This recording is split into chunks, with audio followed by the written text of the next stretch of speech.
the ball, Mooney still saw the 10th most targets in the NFL of 20-plus air yards or more. And even if Fields were to not get the start in Week 5, Dalton didn't exactly shy away from targeting him either, as Mooney saw at least 7 targets in the Bears' first 2 outings of the season. Those targets didn't translate to much, but at least the volume's there to raise his PPR floor in the event Dalton sees the starts going forward. But no doubt about it, Mooney feels like a much improved wide receiver 3 option or flex candidate so long as Fields remains the starter. Shame on us in the fantasy community for not reading the tea leaves correctly on this one, but it's time to rectify that wrong by snagging Randall Cobb in any and all deep leagues right now. While some might look at this as a point-chasing thing, considering Cobb didn't go off until Sunday's 5-catch, 60-plus yard, and 2-touchdown performance, his situation was drastically different entering Week 4 with Marquez Valdes-Scantling placed on the IR. That left the wide receiver 2 spot completely up for grabs, and many, including myself, thought that meant big things for Allen Lazard. Instead, it was Aaron Rodgers' boy Cobb, and I do mean his boy, as Rodgers insisted on a trade for his friend and former Packer to rejoin the team, who benefited the most. And lest we forget, Rodgers is still a year removed from an MVP season, and aside from a Week 1 blip on the radar against the Saints, back to his old tricks. Cobb is almost assured to be available on your wire, as he's rostered in just 6% of 12-team Yahoo standard leagues right now. So snag him as a serviceable, short-term rental, at least until Valdes-Scantling is back in the fray. With Jimmy Garoppolo leaving after the first half of the 49ers-Seahawks game, rookie Trey Lance was sprung into his first full-time action. The box score after the fact looks outrageously good, as no one on planet Earth would complain about 157 yards and 2 touchdowns from their quarterback in a single half of football. But if it weren't for a fortuitous 76-yard touchdown with broken coverage to Deebo Samuel, that final stat line wouldn't look so rosy, especially having gone just 9 for 18 throwing with a paltry 39.3 QBR to finish the game. However, Lance lived up to his billing as a willing rusher, turning 7 attempts into 41 yards. And again, that's in just one half of football. So over the course of a game, you're looking at rushing upside comparable to Jalen Hurts or an improved Daniel Jones going forward. Plus, seeing a Week 5 matchup on the horizon against a Cardinals team that just keeps getting involved in shootouts, mainly because they put up crazy amount of points themselves, Garoppolo being out would pave the way for an elite fantasy option in Trey Lance right away.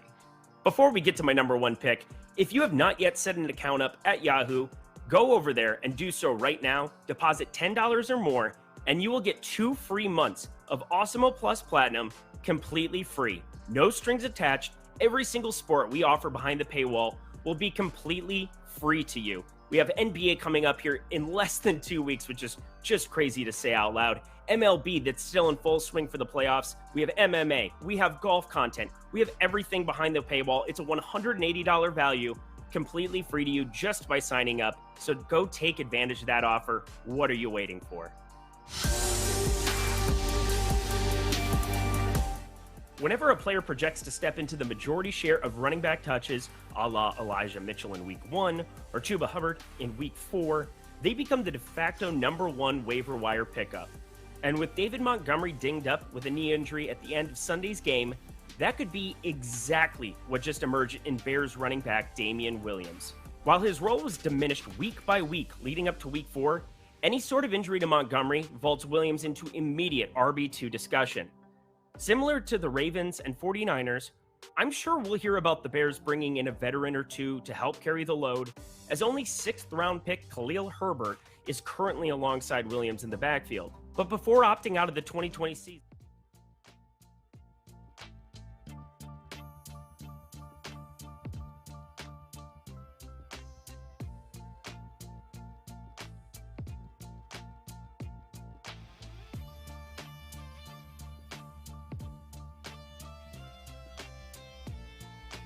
I obviously we're hot, but you're probably right. But it all kind of, that was right before it too. So I just assumed maybe he didn't want to be responsible for that. Very possible.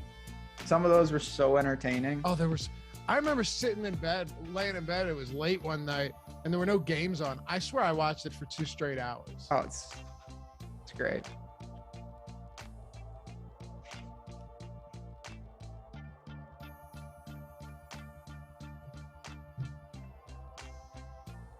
All right, Awesemo Fantasy Football Show officially underway. We're kicking off this week, week 5. We still have one more game, but in our brains, at least, we're going to be looking ahead to that. We is myself, Loughran and Rasa. Chris is producing, and we appreciate you hanging with us. Just hit that thumbs up button, subscribe. We'll tell you all about what we're doing here with Yahoo, a couple of really cool offers coming up. But gentlemen, I know we always look at MVPs. We look at the waiver wire ahead. We're also in that first month of the season where we're asking panic or patience. So if anybody out there on the chat, which I'm sure people do, have a name that they're kind of uncertain about whether or not to panic or have patience over, we'll address it all today. And again, a busy weekend. I don't think anybody had a brutal weekend. Nobody had a worse weekend than Urban Meyer, that's for sure. But overall, I think we did okay, especially Loughran nailing that Deebo Samuel play and prop later in the week. Yeah, I mean, I kind of got lucky on that because I wasn't sure if Kittle was going to play or not, but I did well on props. That was nice to see. Jacoby Myers crushed that receiving prop pretty well. It should have been a lot. It should have been a lot easier than that because the guy had, again, double-digit targets and 8 receptions. But good DFS week though. That was needed for sure. Had a couple nice ones in those mid-stakes single entry tournaments, thanks to guys like Tyreek Hill, who was somehow only 10% owned, which was kind of crazy.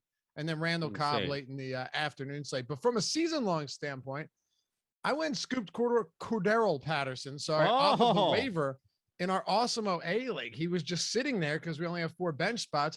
I've been dealt blows to like 5 different starters with injuries, and started Patterson, who is right now, ready for this? If you have him listed as an RB, he is the RB2 in fantasy football. Cordero Patterson is the RB2, and the overall of all skill players, wide receiver, tight end, and running back, 6. I mean, think about that. That is one of the most insane developments of any fantasy football season, and we're about a quarter way through. We gave him out, Rasa, on this very show Not weeks ago. You did. That was all you. I'm not a Patterson truther, but the numbers don't lie. The league is it's a bizarre world. Sam Darnold's going to win the rushing title. All hell's breaking loose, but it was fine. We're going to talk about this today.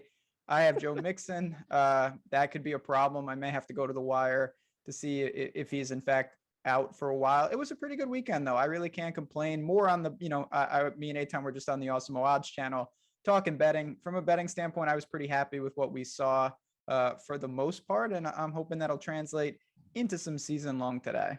Sam Darnold had 5 rushing touchdowns through his career, through his first 3 seasons, right? 38 games. He had 5 rushing touchdowns. He has 5 rushing touchdowns through his first 4 games with the Carolina Panthers. You know what's scary is that he may get 3 on the ground alone against the Eagles defense this coming week. Oh, it's awful. They're bad.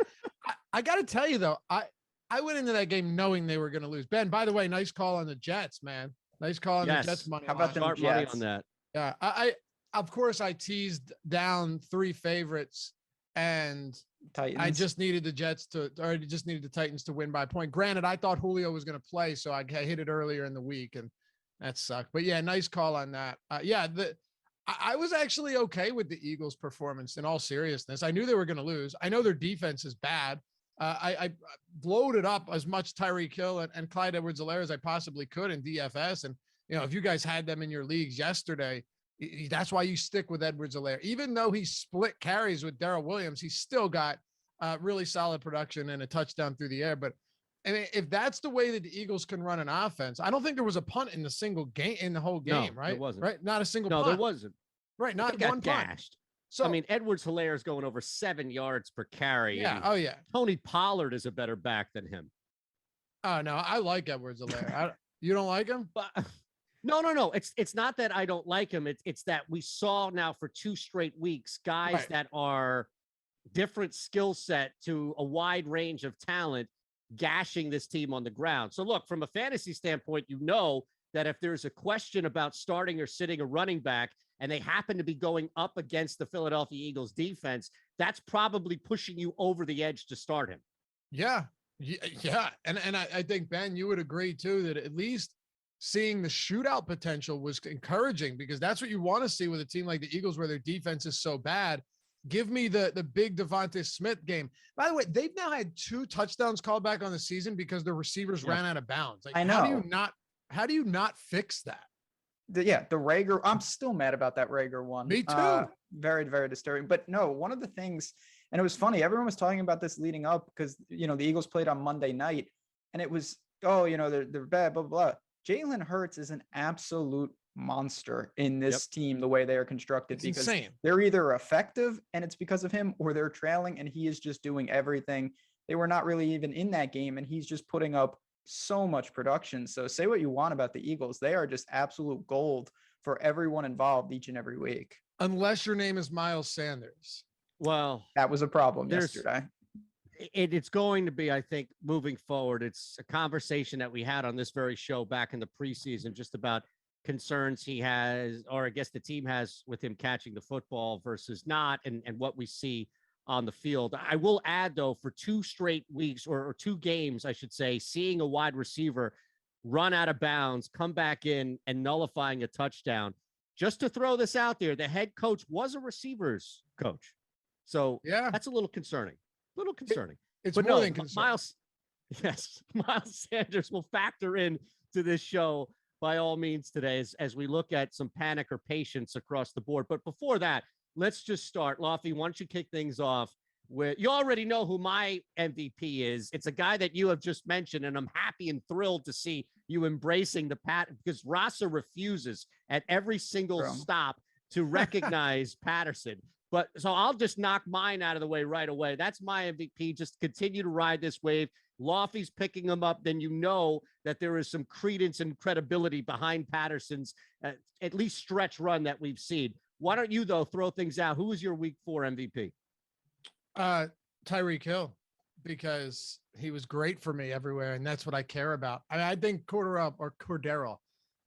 You guys know what I'm talking about. I think that's a great pick. There's no doubt about it. He was awesome. But Tyreek Hill ate the Eagles almost 200 yards, 11 receptions, 3 touchdowns. In PPR formats where you have a 3-point bonus for 100 yards, the guy had a 50 fantasy point game. Just a remarkable performance. He was quiet the last couple of weeks. This week it was Travis Kelce that was quiet. And Ben, not to go to DFS again, but my best lineup yesterday was Tyreek Hill and Edwards-Helaire without Patrick Mahomes, because I just had so much trouble making it work with him. But for me, Tyreek Hill, phenomenal performance. The guy is as good as it gets. And you just saw him. I mean, he made a mockery of that Eagles secondary in the middle of the field, downfield, didn't matter where he was. It was ridiculous. And that's why he's the best. He is quite good. Got to give you that. Also, look at this in chat. Friend of the show, too. Good guy. Carlos took down one of the early slates on FanDuel for 5K with a Washington stack. McLaurin was someone we talked about. He looked damn good. The Falcons give games away in ways that it's impossible, but every week it's the same story. They gave a cover away, Ben. It's more than just a game. They gave a stinking cover away. J.D. McKissick. But look at that. You know you've got money to blow when you hit that 5K. $20 on the super chat from Carlos. Thank you. And look at this also in the Hall of Fame. Yes. Manzo's in our Hall of Fame, guys. Yes, he is. He is. Right. Well, when you take down 5K and hopefully have that Awesemo avatar rocking, I'm assuming he did. Maybe. I don't know. No, yes, no, maybe. Yes, he did. Yes, he did. Yes, he does. No, see that he right didn't. there. No, the guy below. The guy below him does. Oh, the guy below. The guy below him does. Sorry, I saw that too. Well, wait, still technically, you just need to be top. In that case, you don't need to win it to be in the Hall of Fame. So our guy who was below Carlos as well, we had some pretty strong rep on that tournament right there. Yeah, he would also be in it and win a free month if he so chooses. Absolutely. Yeah. Now, this is amazing to see that. So again, just download the Awesemo profile, as you saw, awesemo.com/avatar. Keep tweeting your wins at Awesemo HOF. And look at that. That's some pretty strong rep right there from Carlos to Lefty Bear. So we appreciate that. And look, we're happy to help. In return, hit that thumbs up button. And please make sure you are subscribed to the Awesemo Fantasy Football channel. Eric Lindquist in chat is chomping at the bit for week 4 LVPs. I still think Urban Meyer is my LVP of the weekend, but that's neither here nor there. Yeah, that's on Side Action. You can go check that out. I'm sure we got major content. But right. Rasa, who's your MVP? My MVP, well, Luffy strolls in here and steals my actual MVP, which is fine. Wait, was it written? My fault. You know, I'm going to go with DJ Moore. Yeah, Wait a second. Sure. It was written in chat. Dude, I had a Sunday wedding yesterday, and today's been a bit tough for me. Who schedules a Sunday wedding during football season? And then who doesn't call out of work the entire day when they have a Sunday one and then the next? So my fault, Ben. I did not see that, but I trust that you are not vapid, as Eytan would say, and can come up with something on the fly here. I think we're going to be all right. Talk about almost blowing a cover. And it wasn't that close, but I really liked the Cowboys yesterday. And all of a sudden, I looked back and Carolina was making a move, and it was because of DJ Moore, who was absolutely phenomenal. Yeah. 8 for 113 and 2 touchdowns. We were wondering, and it's not a shock to see this with McCaffrey down. He is just going to do everything for this offense, particularly if they're trailing. They get your boys next week. I have a feeling that DJ Moore is going to be primed for another week, big week in week 5. He's unreal. He's very, very good. He's unreal. And it's crazy because you look at what Sam Darnold's doing. You look at what DJ Moore is doing, and you'd have to figure, man, you know, Robbie Anderson, this guy has got to factor into the equation eventually, right? Same with Robert Woods in LA. And sure, he scored, but great comparison. Still, yeah, targeted only 6 times. Cooper Kupp saw 13 targets yesterday. But yeah, I mean, when you look at somebody like Robbie Anderson and consider how much he struggled, meanwhile, DJ Moore, another 12-target game, 8 for 113 and 2 scores. There's just no comparison right now. And he's the clear alpha in that offense. Can I just say, not to get too much off track, but remember last week we came into this show and we said, you still don't really have much idea of what teams are elite. And I think all of us agree. We're like, the Rams are probably elite. And then they come in at home and get smoked by Arizona yesterday. There are still so many question marks that have yet to be answered. Good thing we don't care as much about team as we do about individual skill players, but right. Holy shit, man. The Rams just got cleaned out, by the Arizona Cardinals, who are now undefeated. It's crazy. Did we put, and I'm curious how you guys see this, Ben, especially as somebody who has had eyes on TJ Hockenson from back in the preseason and knowing how much his career has been fueled by Matthew Stafford. I wonder, and look, it's a micro, it's one game yesterday, but I wonder if we just took stats as a whole and we took Matthew Stafford's competence in throwing the ball, and then we equated that as far as being able to play well in big games, even in divisional games.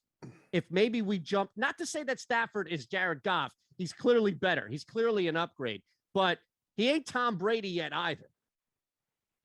I mean, I think you can ask that on both sides, because I'm not convinced that Kyler potentially is built for that. And last week, he took a big step yesterday. After the Raiders lose tonight, Arizona is going to be the only undefeated team in the league. And yeah, you like that, Luffy?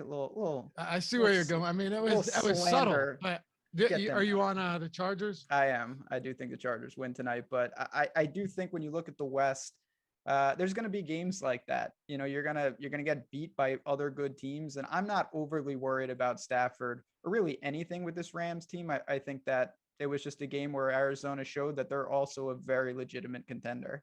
You know what else too? You know what other game just was just getting their doors blown off after going 3-0, and we talked a lot about their schedule. Look what Baltimore did. Look what Baltimore did to Denver yesterday in Denver. You know, where they say, oh, this time of year, tough to play out there in the mountainous altitude. But another game, what was it, 23-7 or something? Again, there's a lot of question marks. And Ben, you're right. I think the Raiders probably lose this game. And there is one lone undefeated team after 4 weeks. It's crazy. It is. Losing Bridgewater hurt too.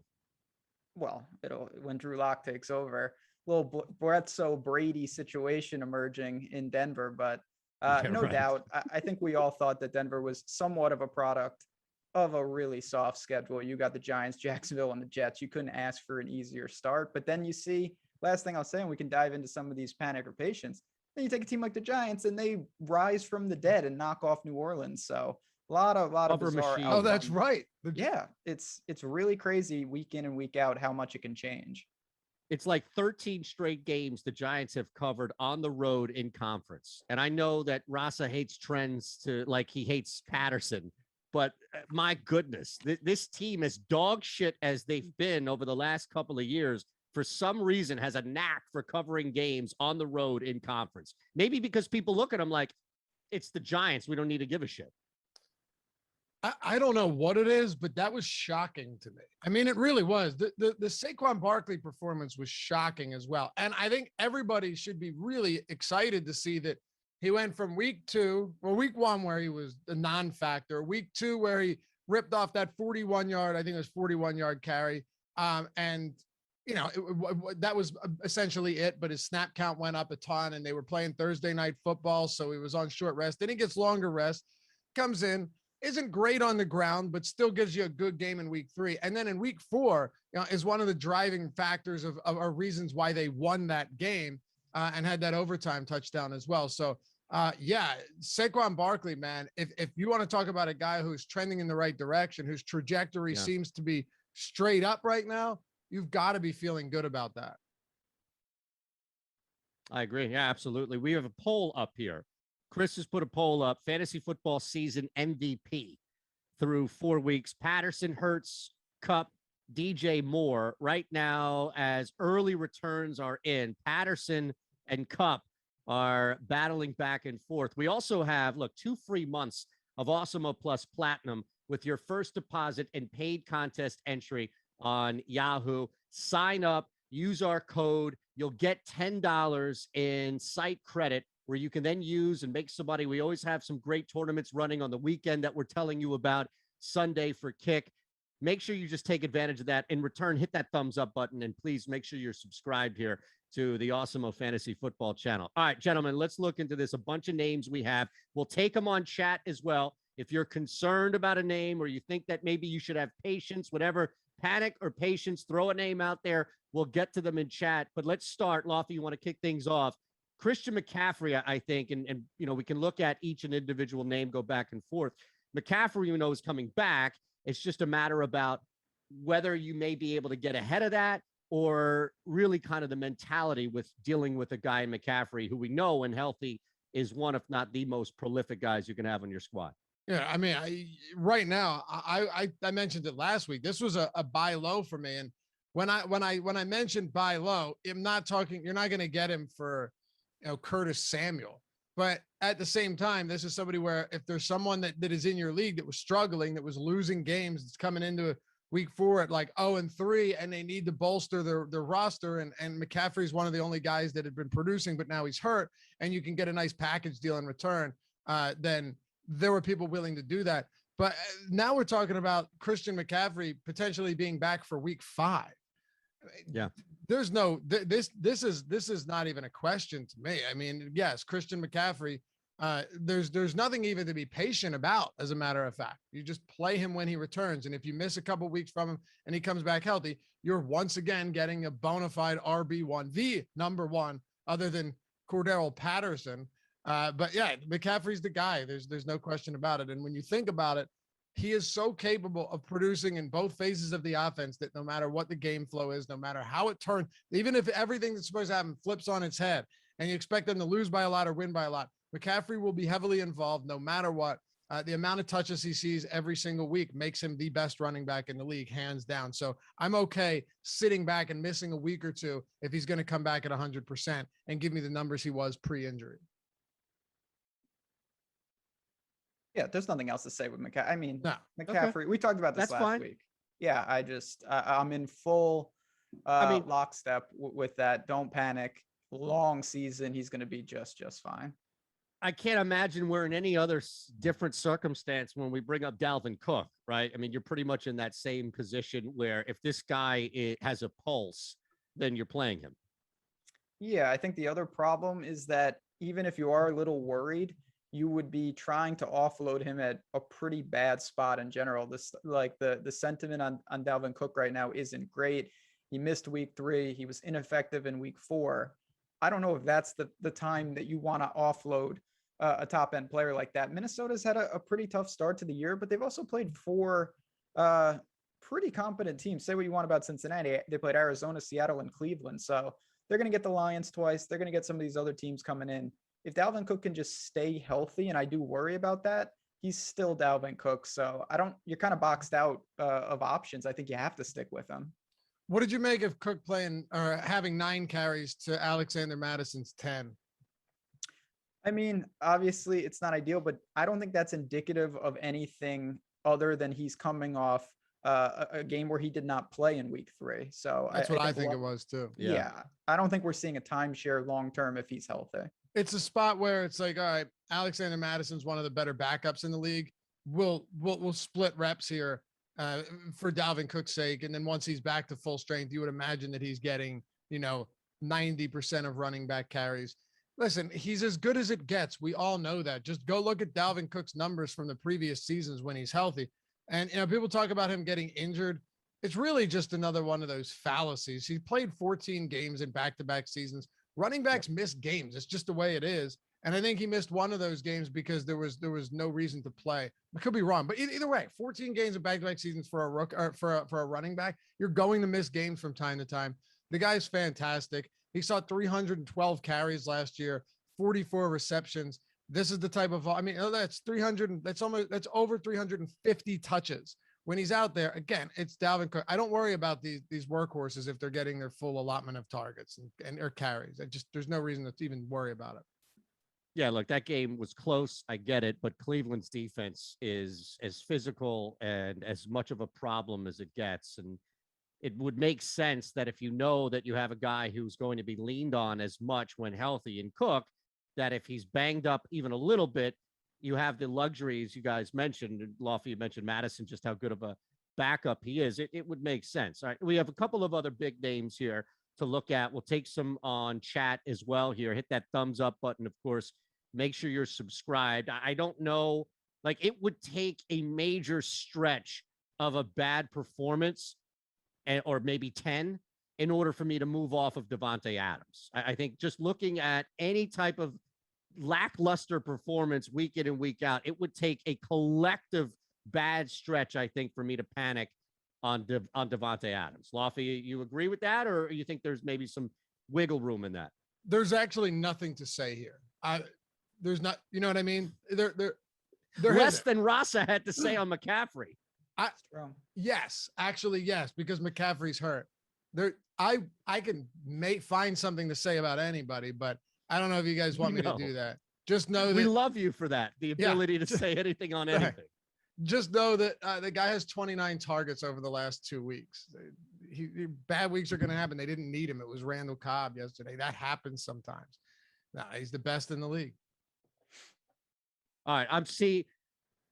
I should get ripped because we ripped you for stealing Rasa's name on the sheet ahead of time. I didn't even see your note to not even bring up Adams. So you're probably thinking to yourself, why is he wasting our time with Davante Adams? Crossed his mind. Yeah. I don't, what'd you say? Nothing. Yeah, I did. I don't want Ben's timing impeccable. The viewers being like, what is good? No, I actually sent that to you right before you asked it. So okay. We're good. I think the next one on the list is actually D-Hop. I think DeAndre Hopkins is a legitimate concern because Arizona just has so many ways of scoring. That's the thing with Green Bay. It's Davante Adams and Davante Adams. Yeah, you'll get a Randall Cobb game here and there. Aaron Jones is awesome, but Valdez-Scantling's on the IR. There's nobody else there. You have AJ Green, who actually looks pretty good and rejuvenated. You have Rondell Moore. You have Christian Kirk. You have Chase Edmonds. You have James Conner, who's now just getting every goal line touch humanly possible. You have Kyler Murray, who can run the football. So as good as Hopkins is, and I don't know how much of this is the rib injury. Ben, maybe you have an opinion on this, but my biggest concern is that the volume that we'd become accustomed to seeing with DeAndre Hopkins, it might not be there this year if they continue to cruise at this pace on offense. That concerns me. It's definitely a legitimate concern. I do think if he can get healthy and they get in some really tight games, he'll be the guy. But week in and week out, people of our, chat are talking about Kirk versus Rondell Moore. That's going to be a pain point all year. You've got AJ Green. Edmonds is a real pass catcher as well, and Kyler has utilized that. They brought balance with Connor in there. It's a very, very good team. So Hopkins, unfortunately, when your team gets actually better, a lot of times for season long, it hurts these top end guys because you just simply don't need to rely on them. I mean, imagine if Hopkins was, say, still in Houston somehow. He would be having 20 targets a game. There's no doubt about it. And the team is awful, but Arizona's the complete opposite of that at this point. Do you guys think that there is this is going to be something more volatile where there'll be back and forth where and maybe it takes a couple of games, right? Where, okay, defense has become a little softer on him.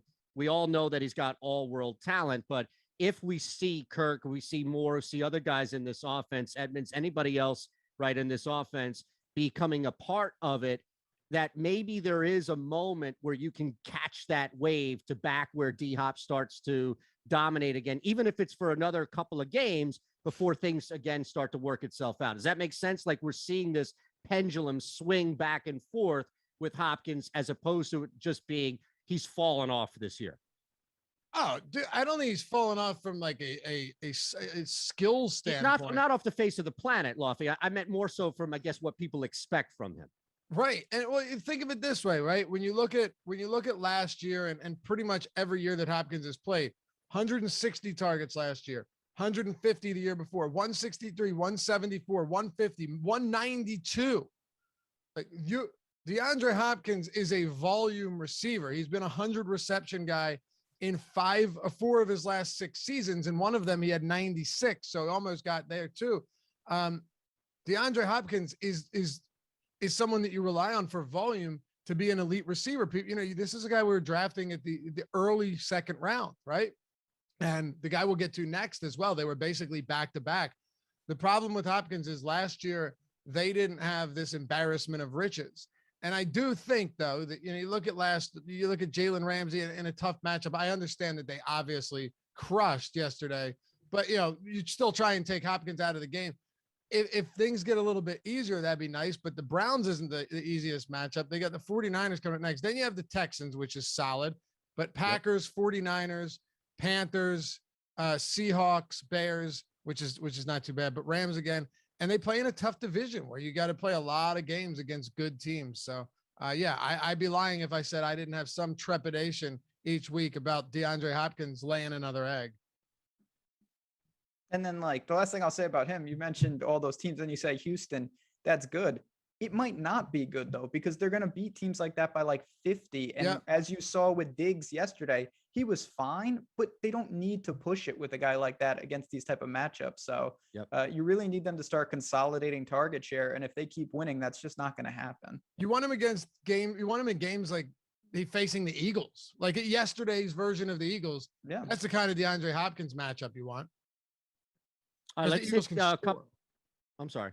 No, I just said because the Eagles can actually score. Yeah. Right. So a couple of questions, panic or patience, if you will, on chat. Dexter Ahmed, time to trade Ridley. What to do with Calvin Ridley now on this Falcons team? Go ahead, Rasa. I didn't want to go first. I don't know. Well, I saw you fidgeting like. This is a tough one. I've been so disappointed with this entire team, this entire offense. The Pitts hype was obviously somewhat overblown. I think we recognized that pretty early. Gage has been a massive disappointment. Now you've got Ridley. I don't know if this is a product that maybe Matt Ryan is just not, he's more on the Big Ben side of things than some of these other guys right now. And that makes it tough. I obviously believe in the talent of Calvin Ridley. They play indoors, which becomes more and more of a factor as you get into the colder months of the season. But at the same time, even yesterday, I know it's not on the DFS side per se, but you had him and McLaurin at the same price point, and McLaurin went one direction, Ridley kind of the other. I do worry a little about where this Falcon team is and where they're heading, and that obviously is going to affect Calvin Ridley this year. There's no doubt, but I will say he still has a 26% target share. The guy has been targeted double-digit times in 3 straight weeks. there are still positives here. Like his target totals on the year, 8, 10, 11, and 13. And he just hasn't had those huge explosive plays yet. And he's only scored once. So I guess the question you have to ask yourself really is Calvin Ridley just going to continue to not find the end zone and it's just going to be Cordarrelle Patterson for the entire year? I have a very difficult time believing that's the case. I don't think Matt Ryan is very good at this stage of his career, but we would be remiss to ignore the fact that yesterday he still had a huge game. It just, even though Ridley was targeted, what was it, 13 times, it didn't happen to get to him in the end zone. He didn't happen to break anything big, but Matt Ryan still had 283 yards and 4 touchdown passes. So if that shows us anything, and he's still throwing multiple touchdown passes, by the way, in 3 straight games. Matt Ryan might be better for fantasy than we think because he's going to be throwing interceptions often too. Even though his 3 interceptions, all of them came in 1 game against Tampa and 2 of them were super fluky. I don't think Ryan's good. I'm not willing to compare him to Ben Roethlisberger yet. And for that reason, I have to stick with a guy in Ridley who's getting over a quarter of the total targets and has that big play potential. Was targeted 8 of his 9 touchdowns last year came in the red zone. So there's a lot still here. I'm not freaking out on Ridley quite yet. As a matter of fact, I think this is a great buy low opportunity on someone as good as him for sure, especially with Pitts not being actively involved every single week. Yep. Gage has been hurt. They're down every week. It seems like in a position to throw the ball. It's kind of the pendulum we were talking about though. All those things are going to lead to good target share. I just worry that I'll use AJ Green as an example from either last year or 2 years ago, where he's getting so many targets and so many deep balls. He's connecting on like basically none of them. And I worry that Ridley is sacrificing some, efficiency in this offense. He's getting ample opportunities, but it's going to have to start to translate sooner rather than later. And I think that's my biggest concern. He'll have the chances, but is Matt Ryan, are these real good, equitable targets? That's the biggest question for me. I don't disagree with that at all. I don't. Yeah. But I will say that he's good enough to where I think he's going to be able to do something with them. Yeah. If Brandon Cooks can have a game, solid game like he did 2 weeks ago with Davis Mills, I still think Matt Ryan is better than a lot of quarterbacks that we're relying on to get alpha receivers to football. But I don't disagree that efficiency is going to take a hit for sure. That's why we need those double-digit targets every week. Patrick Foley on the chat. Chris Carson. Interesting one here. Seattle's running back, trying to figure out what exactly to do with Carson. If it's a time maybe to sell someone in the middle, panic, or patience with Carson. Lofty. Well, the thing about Carson is people are kind of assuming that he's someone that's going to give you 20 or that it should be giving you 20 carries a game. It's just never what he's been. He's good. He has been a high touch count guy in the past, but you're hoping for like 15 carries from him each week. And outside of week 1, yeah, it's been disappointing. 13, 12, and 13. Now he does, of course, have 3 rushing touchdowns on the year. That's okay. But what I don't love is that Chris Carson hasn't exactly been used in the passing game often. And, he was a 3-down back last year and the year before when healthy.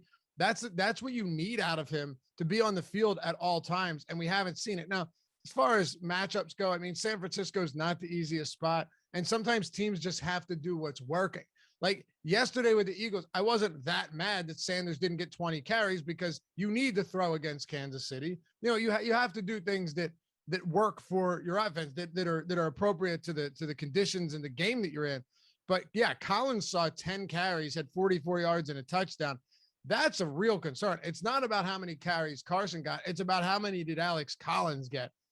And if Alex Collins, who has always somehow managed ways to steal opportunities, even when he was in Baltimore and Gus Edwards was a rookie, that's something that I don't feel great about whatsoever. A timeshare makes Chris Carson very unappealing in this offense. And I think it's just a product of Seattle right now. I don't know if they're in flux, if they have no identity. They're in an extremely difficult division. There's just not a lot to feel confident about what we're going to see week in and week out. They have a lot of pieces. They've got Loughran and Metcalf. They've obviously got Wilson. I just don't know exactly where they're at. And so with that, I think it is a little concerning just because, again, you mentioned Collins. There's just a lot of questions right now with where is Seattle heading as a team, and then individually, where is Carson heading? Yeah, that's the big part of it is just if you don't have an identity or you don't have a formulated identity, it's kind of tough.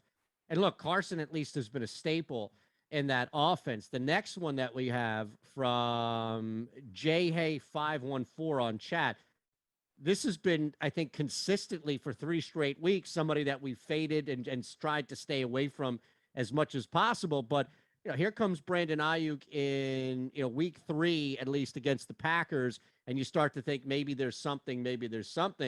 But overall, the look for Brandon Ayuk has been disappointing, I think, at best this start of the season. Doghouse or not, it's been a frustrating start for Ayuk, and I don't know how there can be much patience. Maybe there is some patience. Maybe Loughran, Rasa, maybe you found an avenue to patience, but I don't know on the surface how much there can really be with him.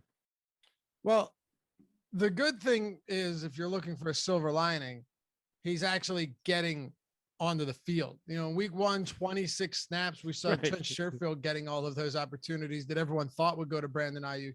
Week 2, 38, and then 60 and 51, talking about just snaps. Which was, a very high percentage of the team's overall offensive snaps. But if from a workload standpoint, no, it's not there. And yesterday it was very concentrated between Deebo Samuel, who once again just is proving that he is unbelievably good. I mean, I thought Deebo Samuel was good. I really had no idea he was this good. This guy is lighting the league on fire. Another 2 touchdown game, 8 for 156. He's killing it. But I will take this as an opportunity too. While I mentioned, if you're asking about Ayuk, you shouldn't be starting Brandon Ayuk right now. No, don't start him. I don't know who you're going to trade him for, but you're benching him until we see things turn around. But then if you have Trey Lance that comes in, and then you have to worry about, hey, how good is he going to be? I know he had a 78-yard touchdown pass to Deebo, but there were also 2 consecutive 3-and-outs to start for him when he came in the second half. He's going to take some time to adjust. I know he's really good, but we thought Justin Fields was going to come in and just light it up, and we didn't see that either. But let me just take an opportunity to say I'm still not completely out on George Kittle. He still saw 11 targets. He basically saw the same amount of targets as Deebo Samuel. Does it suck? The production hasn't been there. Yes, but you drafted Kittle in the 3rd round. He's still getting targeted a lot. I mean, okay, just as an example, and maybe later on the week we can dig into this a little bit more. You look at the target share for the guy, it's still way up there. I'm not down on Kittle yet. I hate the production. It sucks that he hasn't gotten into the end zone, but when you're getting that many opportunities, you have to ride with a guy that can break off huge plays and have some massive games in back-to-back fashion. Don't bail just because he's had a rough start to the year. Yeah, no quarterback change is going to shift that, right, Ben? No, I don't think. If anything, it might. I always assume that rookie quarterbacks tend to lean on their focal points of the offense. And for San Francisco, the focal point is to run the ball. But if they are going through the air, Kittle, Deebo, those are the guys. That's why, Brandon Ayuk, to me, he's certainly an afterthought more at this point, just because of the quarterback change. He's never going to be a priority in that offense because when they're at their best, they are running the ball. And now they have Lance, who's going to add a wrinkle that Jimmy G just simply couldn't give them. So I think we're going to see that offense evolve, but not in a way that's going to benefit him. Now, we have Carlos Manzo is a sharp individual. He just took down a 5K tournament and asking, and I don't know if it's because Laffy's drinking coffee at 2:40 in the afternoon or what, but Manzo is asking if you're hungover. I don't think you look hungover. You don't sound hungover, but you also could mask it in a super subtle way as well. Like you've got that superpower. I don't know if that's a compliment or speaks to my experience, but drinking, not doing shows, or both.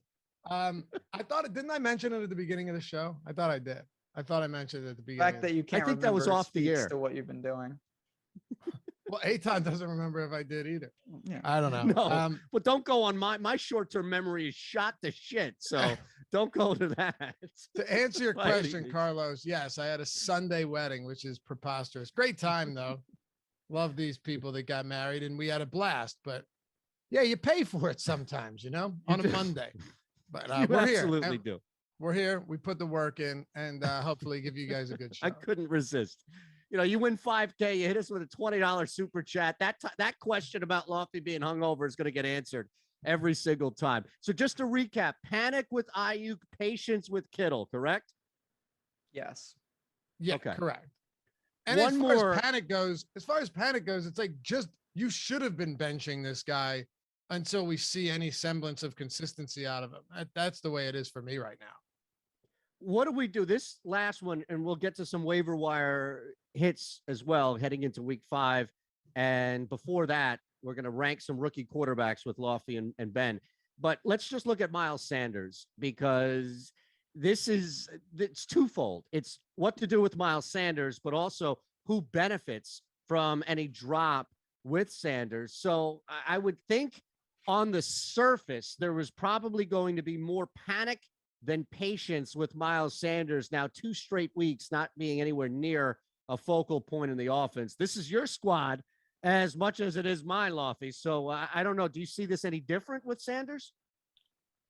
It's really not even the fact that Kenneth Gainwell is not the issue for me. I know he had that rushing touchdown and got opportunities as well, but like, it's just the fact that the running backs aren't used enough at all. So yeah, I mean, straight panic on Miles Sanders. And I don't trust that. Another problem, the biggest problem now is that our defense is so bad that even if Nick Sirianni wants to run the ball, how do you consistently run it? You don't. They're coughing up touchdowns on every single drive from the opponent. Yeah, Miles Sanders is a huge concern. Now, listen, you're not dropping Miles Sanders, No. But you have to bench him right now because Nick Sirianni, I still think to a large extent, doesn't know how to run a balanced offense. But even if he did, if you can't stop your opponent, you can't run the football consistently. And we know that even if you could, he probably wouldn't want to anyway. Definitely concerning. I'm a Sanders truther, but these situations don't lie. And Lofty brought it up. A lot of game scripts are going to devolve. You've got Gainwell, you've got Hurts. It's just pretty thin. I do think that this is more of in a best ball or even DFS setting. I still firmly believe that Miles Sanders is going to have a couple weeks where he just straight nukes a slate. But in between those, the floor is now just bench worthy, no doubt about it. And that's the big concern. I still love the upside. I think there will be games where it connects and it really shows why a lot of people regard him as a very, very dangerous player. But week in and week out, it's really hard to trust this because of all the serious issues that the Birds have right now. Yeah, the ball's moving around. Even if Sanders is out there, you're not insured targets. But I think we're all on the same page where it's like that game is coming.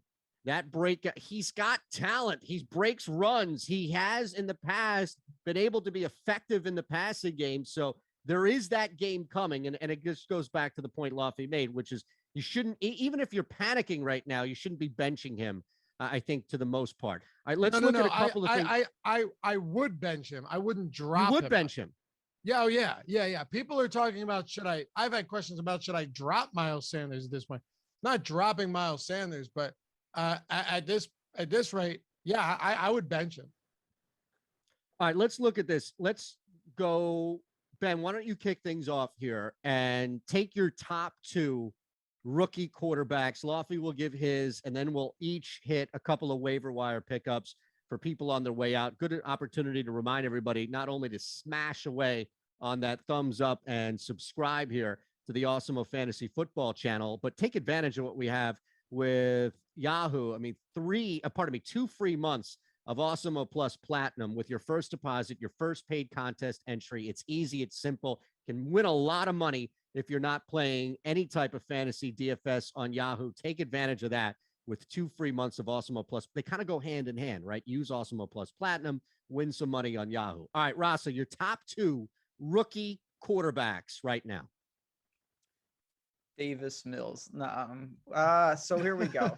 Your boy. I think it's really a conversation. You've got Trevor Lawrence at the top for me, and it's mostly because he's gotten some reps already. We know that Jacksonville is really going to struggle, but I like that they're starting to open up and utilize. Thursday was the first time I really thought they tapped into his rushing potential, and it's more Darnold-esque than anything crazy, but it keeps teams honest. He's a red zone threat in that regard, and I like that. Trey Lance, he looked good. There's definitely signs, but we just haven't seen it in a full game. I want to see defenses prepare for him. We know he can do some things with his legs. We know he's got, I think, the best team around him of all these guys by far. So those are really good positives. I just haven't seen it. So for me, just to get things started, I'm going to go with Lawrence because we've seen him, and Trey Lance, who is quickly taking over San Francisco. Yeah, I'm going to go.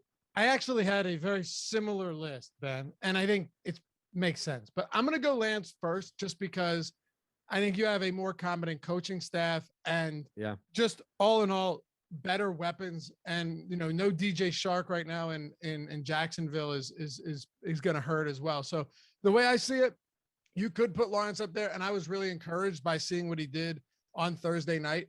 But give me Trey Lance because, dude, he has the rushing upside, but then he has Kittle, he has Debo, and I don't know, maybe Ayuk will find a way to turn it around. He is talented, but look what that offense is capable of doing. They're absolutely explosive, and I hate that they play in that tough division. That sucks.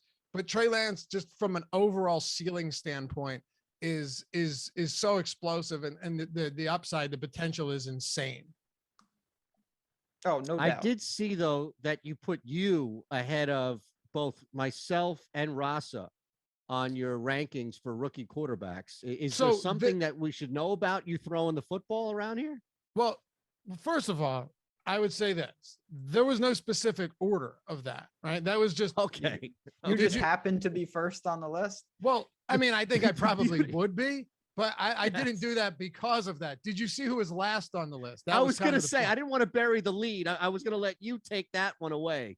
Yeah, the last one on the list was Davis Mills. So forget about the order, which it seems like our producer Chris took exception of that with that as well. No, it had nothing to do with it. I listed me first because, well, I'm an egotist. Okay, that's fine. I just thought, I'm the oldest and fattest of the four of us, so I understand why I would be last on that list. That's how old are you now? I get it. 42. Oh, okay. You're not that much. You're not that much older. But no, there was no specific order. It's just, you're writing something. You're like, oh, who do I think of first, Ben or me? It's always gonna, how that works. But no, Davis Mills at one point yesterday, it was the fourth quarter and he had 30 passing yards. 30. How do you do that? I know that it was raining. I get that, but he had 30 passing yards like midway through the fourth quarter. That's crazy. And you were losing by 33 at the time. You can't make that up, man. Yeah, they should have. Go ahead, Ben. I'm just real quick on the heels of that, because it's a guy that you and Lofty, we've talked about extensively here from a volume standpoint. Is that enough to maybe move away from a Brandon Cooks, even though we know he's built in targets just because of how bad Mills is? I think that you do have to realize that even in a horrible offense, you're going to get some work, but there's still levels to it. That was a ridiculous situation. They were just swallowed whole. There are times where Houston is able to move the ball a little. It was pretty bad though. It does impact Cooks, because I mean, you're not even talking about touchdown equity. He doesn't even have like yards equity. That's a made up term, but like he can't. There's nothing that they can do at this point. That was one of the most dysfunctional performances I've ever seen. And at one point early in that game, Houston was on like inside the 10-yard line to take the early lead in that game, and they did not score, and then they never scored. So it's pretty bad. Makes sense. All right, real quick, let's sneak this in. Steve Pavia on chat with a panic or patience, a buy or sell, a name that has been brought up indirectly, not necessarily directly, Robert Woods, and then we'll each throw a waiver wire pick out of here for week 5 before we get out. Robert Woods, let's throw him into the mix now as far as any panic or patience. Lofty, you want to take a shot first?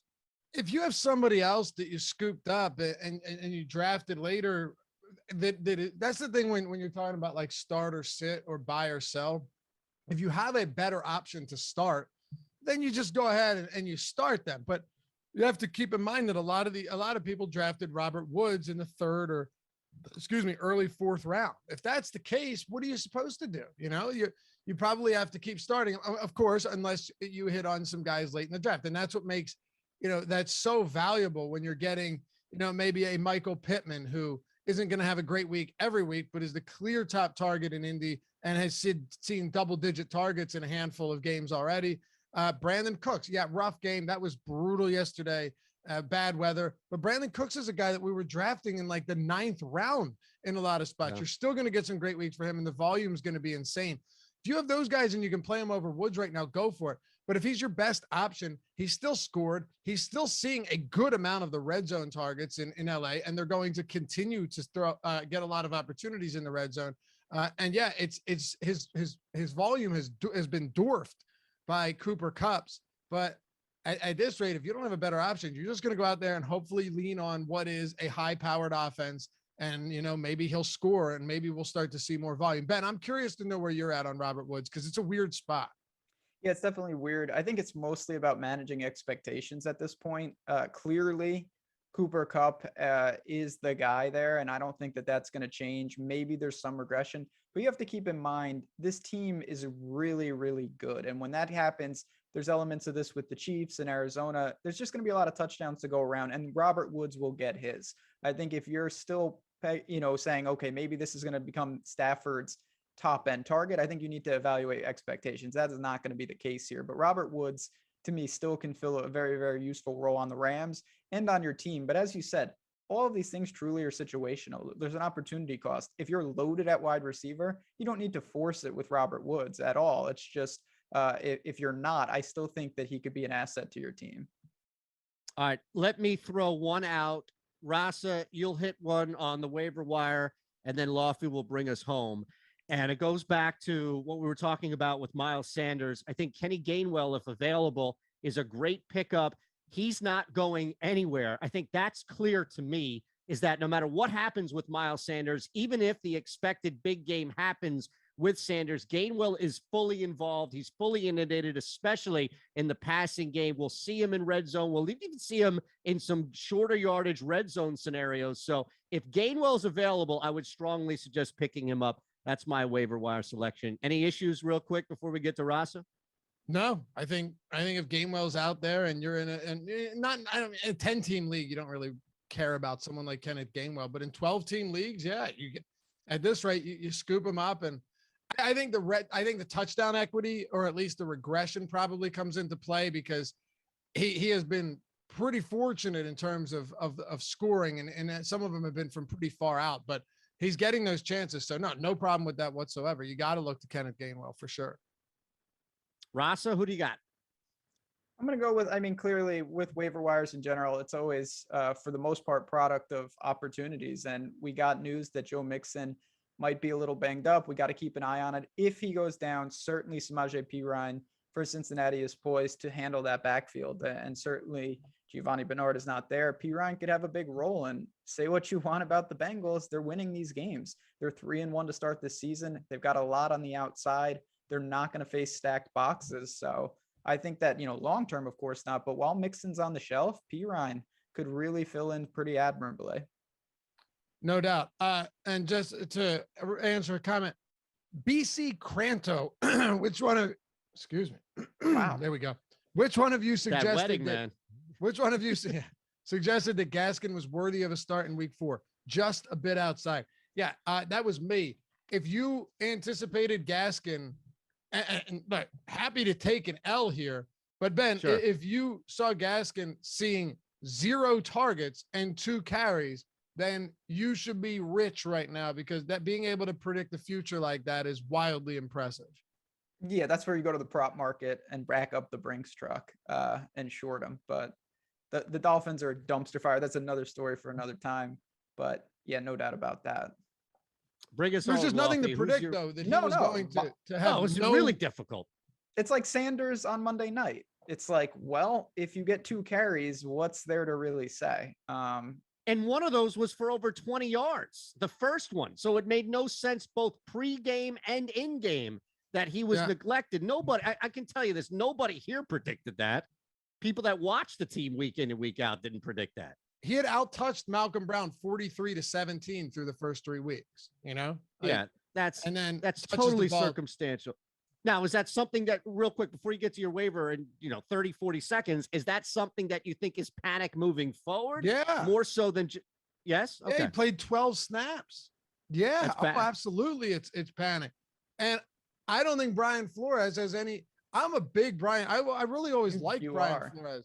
What's that? Yeah, you are. You love Flores. I know you're very high. I thought he did a really good job last year with that team. He made some strange but bold decisions regarding the quarterback position, and they were a lot better than we thought. Don't forget that is the same team that was it 2 years ago was just so bad that, and then they turned it around and went 500 over the second half of the season. So, they're not they shouldn't be this bad, and you shouldn't be seeing this type of uncertainty at the position. But yeah, Gaskin playing 12 snaps. This is going to be like what Ben said about Sanders in the sense that you're going to have zero idea when to ever play him. And at that rate, you're not going to be able to play him anymore.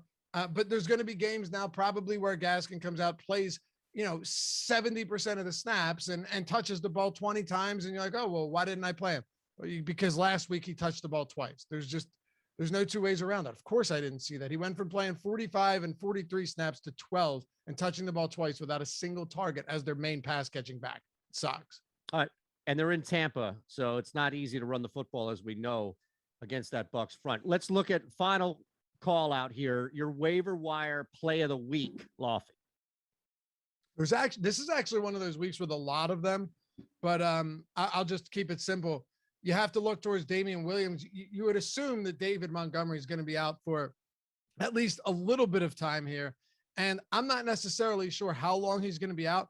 So one thing you want to always do when you're looking at these type of spots is check out what their matchups look like, right? Look what their matchups are coming up in the next couple of weeks. So say you're going to get him for 2 weeks. You don't want the games to be against the Bucs and, just really awful or really tough run defenses. But they have the Raiders next week. The Raiders are good, no doubt. But at the same time, I think they might be a little bit overhyped from where we're at. Ben has them losing today, dropping to 3-1. And then you have the Packers. This game's in Soldier Field, though, in Chicago. I really wouldn't be shocked if it stays close. And the Packers' run defense isn't great. So if you get them for 2 weeks, I think that's pretty solid as well. And then Dawson Knox, if you need a tight end. I mean, that guy is getting a ton of red zone opportunity, and that's what we care about. Equity, touchdown equity for tight ends is really the biggest thing, unless you're Darren Waller or Travis Kelce, who can rack up the yards. Awesome. We have another show on Friday. We'll be back. Matt's in for Ben, and we'll look at some start sits. We'll get you prepared for the weekend. But here, I mean, as comprehensive of a look as what happened on Sunday to what should happen the next week. Just hit us up, that thumbs up. Make sure you smash away and you're subscribed here to the Awesemo Fantasy Football channel. 2 free months of Awesemo Plus Platinum are awaiting you, signing up to Yahoo upon your first contest entry as well. Great stuff, Chris. Thank you for producing flawless here as we get through the hour. We'll see you again on Friday for Laufey, for Ross, at Laufey_D, at JazzRaz DFS, at Shander Show for me. Thank you all. Have a great week. We'll see you soon.